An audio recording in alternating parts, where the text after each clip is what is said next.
Hello and welcome to PSM Speak. There are news, of course confirmable, that the government of India is going to enhance the wage ceiling for employees provident fund from the present 15,000 rupees to 25,000 rupees. 15,000 rupees is in force since last 12 years from 2014. Now that is being increased to 25,000 rupees. What the news report suggests. The news reports say that the Department of Expenditure in the Ministry of Finance has approved this, and this has to go to as a next step to the cabinet. After the cabinet's approval, this has to be notified. And all this process, it is expected to complete by April 1, 2027. That means this is going to be implemented from April 1, 2027. That is what the reportage suggests. Good. 15,000 to 25,000 is better, higher amount. But our demand has been that there shouldn't be any ceiling. If there is no ceiling, maybe exceptional wages, lakhs of rupees, that can be considered whether this be applied to them or not, reasonableness.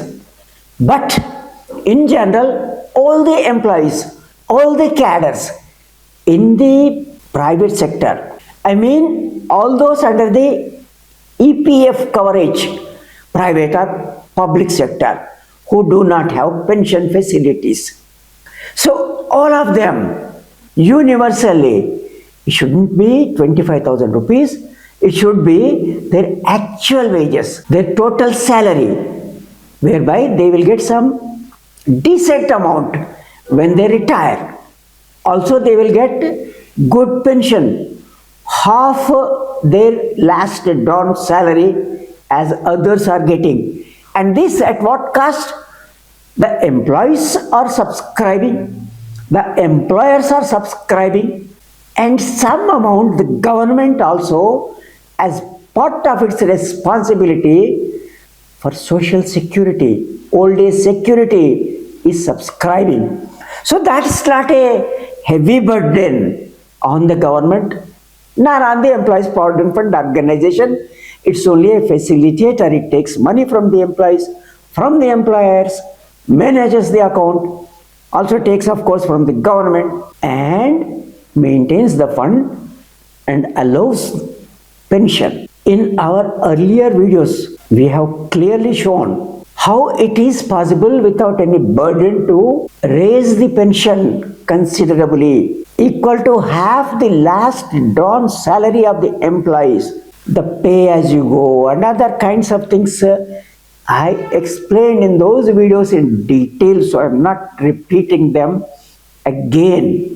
So the government, because the files are moving at least to enhance the pension, think seriously and dealings to these ceilings, no ceiling, without ceiling. Additionally, more importantly, we are also hearing that the government is actively considering. This active consideration is there for several years, all right, but now because it is enhancing this ceiling, it might be thinking of enhancing the minimum pension. Currently 1,000 rupees since 2014, 12 years. We have explained how horrible it is to live on these pension crumbs, 1,000 rupees and less. Why I say 1,000 rupees and less? Even after making minimum pension 1,000 rupees, there are 61,000 persons, pensioners, who are getting less than 1,000 rupees till today. Not a small number. In total pensioners of Employees Provident Fund, how many? 81 lakh 45,000 persons. Of them, 12.64 lakh get minimum 1000 rupees. I repeat, 12.64 lakh. And less than this 1000 rupees, 16 lakh 61,000 persons. And higher or lower, minimum or whatever the sum, the average pension under Employees Provident Fund pension scheme is 2,239 rupees. The figures the government has given some time back to a member in the parliament. This amount, doesn't it look so small an amount? Less than the sum that some of the state governments are allowing to the poor, the social pension or whatever name they call, poorest of the poor, destitute pension. It is much higher than this, 1000 rupees. Whereas the EPF pension, as you know, is for the persons who have contributed out of their salaries. For the persons on whose behalf the managements have contributed some amount.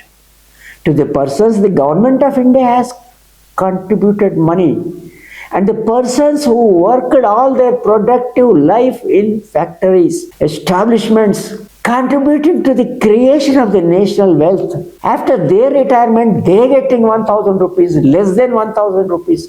On an average 2,239 rupees.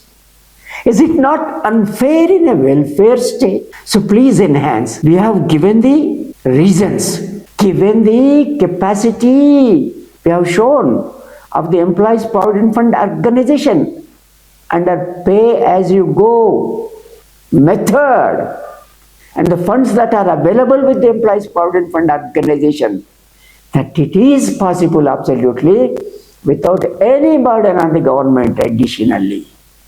But the government claim is already for maintaining this 1000 minimum each year, every year, they have to make allocation out of budget some 750 crore rupees to 1000 crore rupees.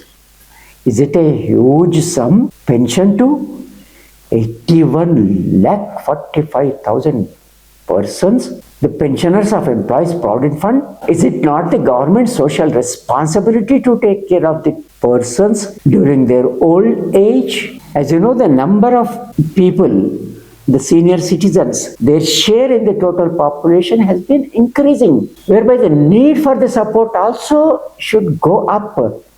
Instead restricting like maximum 25,000 rupees ceiling for coming under Employees Provident Fund scheme. Of course, those above 25,000 are eligible, but they are excluded employees. Their coming under this scheme is subject to, it's not a statutory obligation of the employer or the government. It is subject to the acceptance of the employer and the employee. We do not know how many employers voluntarily come forward to bring those people who are not statutorily required under Employees Provident Fund scheme. That is not a kind of support because it is not statutorily made an obligation of the managements. Now here I need to give a little clarification. Those whose salaries are as of now below 15,000 rupees, they are the members of Employees Provident Fund from 2014.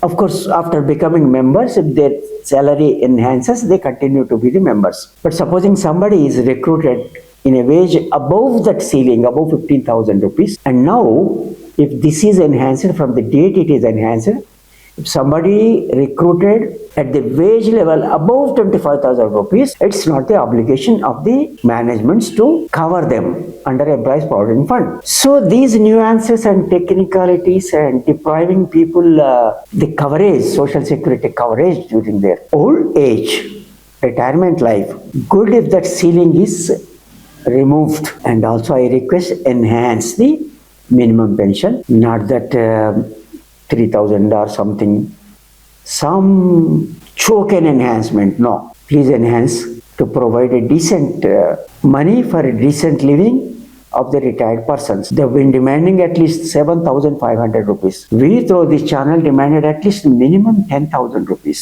So let's remind again the government, request the government to think, applying its mind and heart towards the senior citizens, the employees, the persons covered under employees provident fund. Thank you so much for so patiently watching this video.